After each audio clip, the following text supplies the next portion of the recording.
Here we go. It's been a year and a half since President Biden's disastrous withdrawal from Afghanistan, and what many had predicted is coming true. Dozens of new terror groups have sprung up in the now terror-friendly region, and their influence spreading around the globe, especially ISIS. Just last Saturday, a 19-year-old homegrown terrorist named Trevor Bickford, who was on the FBI watch list, slashed two police officers in Times Square. The guy had a machete. Unfortunately, this all seems like deja vu. Back in 2001, the U.S. ignored warnings of an imminent Taliban attack from prominent Afghan resistance leader Ahmad Shah Massoud. I shouldn't say Taliban, I should say al-Qaeda. President Biden's response to these latest terror threats? Sending crucial air marshals to protect our southern border to bail out the southern border crisis, all while the Pentagon is warning the next generation of extremist fighters are poised again to attack aircraft. Joining us now to talk about this and so much more, General H.R. McMaster, former National Security Advisor and Senior Fellow at the Hoover Institute.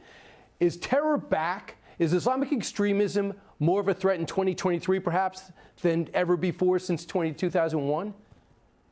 Hey, Brian, I think so. And the only thing that's keeping us safe is remaining engaged against these terrorist groups abroad. I mean, you might remember right before the complete pullout from Iraq in 2010, President Obama said al-Qaeda is a shadow of its former self. Well, al-Qaeda morphed into ISIS, and by 2014 had taken over territory the size of Great Britain in Syria and in Iraq and became the most destructive terrorist organization in history. And we know that ISIS, as you mentioned, is making a comeback. U.S.-supported forces killed over 1,000 ISIS fighters last year. That's what's keeping us safe. But, you know, their numbers are on the rise, as you said. You know, we turned over Afghanistan. We abandoned our Afghan partners, and now terrorists are in charge of a state. They're in charge of Afghanistan. Siraj Haqqani, one of the most notorious terrorists in the world, is the Minister of Interior, who's handing out passports to terrorists. And as you mentioned, Pakistan is never really stable, but it's getting much worse, Brian. Tehrik-i-Taliban Pakistan, which is a particularly brutal terrorist organization, is gaining in strength. Just yesterday, Pakistani forces were engaged with them along the Afghan border. And, you know, these groups, when they have a perception of success, like in Afghanistan, the victory for the Taliban was a victory for ISIS, was a victory for all these terrorist organizations who, as you mentioned, are recruiting young, impressionable, often disaffected youth to the cause. There was an attack in Egypt, ISIS. There was an attack in Kabul, ISIS. This guy Trevor says he was radicalized online from ISIS. We'll keep an eye on that, and we'll keep the word out. Let's talk about Ukraine if we can.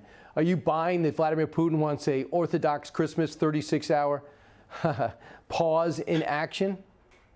No, what he wants a pause in action so he can try to refit and to try to strengthen his forces, which have been targeted very effectively by the longer range systems that the Ukrainians are now employing. You saw the recent strike on a Russian barracks with some of these new, these new recruits, or those who have been pressed into service. Killed probably hundreds of them, wounded many more, and so I think he's reeling, and what he wants is a break so he can reconstitute some of that combat capability. Right now, we understand Ukraine has got the HIMARS being effective. They were able to blow up barracks, killed as many as 400 soldiers. The big difference is Ukraine goes for troops and military sites.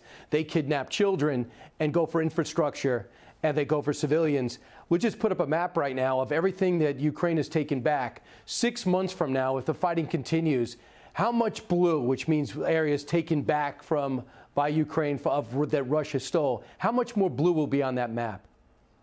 Hey, I think they could take it all, Brian. And in fact, I think if they get the support that they need, they get the material and the weapon systems that they need, they could make Russia's positions, even in the Crimean Peninsula, untenable. I mean, we've seen some really innovative ways to attack against the forces in the Crimean Peninsula. We saw the Kerch Strait Bridge blown up. We've seen attacks on some of their airfields. We saw seaborne drones attack some of their vessels in port, sunk their flagship earlier last year. So I really think that the Russian positions will become untenable if Ukraine gets the weapons and equipment they need. Last question. We're still slow rolling this stuff. People get caught up in the number, and they should. Be accountable, I understand it. But give them what they need. Right. Hey, how about just two objectives, Brian? Let's think like at a higher level. Objective one, stop the Russians from being able to target innocent civilians and commit murder of innocents, as well as Ukrainian infrastructure. Right. So give the range of weapon systems needed for that protection. And then second, give the Ukrainians what they need to sustain a counteroffensive. And then you can talk about this weapon system, that weapon system. But we keep meting out the assistance. We need to ensure that they have the weapons and the capabilities to meet those two fundamental military objectives. Because they certainly can fight. General McMaster, thanks so much. Appreciate it. Hey, great to be with you, Brian. Always. Hey, Sean Hannity here. Hey, click here to subscribe to Fox News YouTube page and catch our hottest interviews and most compelling analysis. You will not get it anywhere else.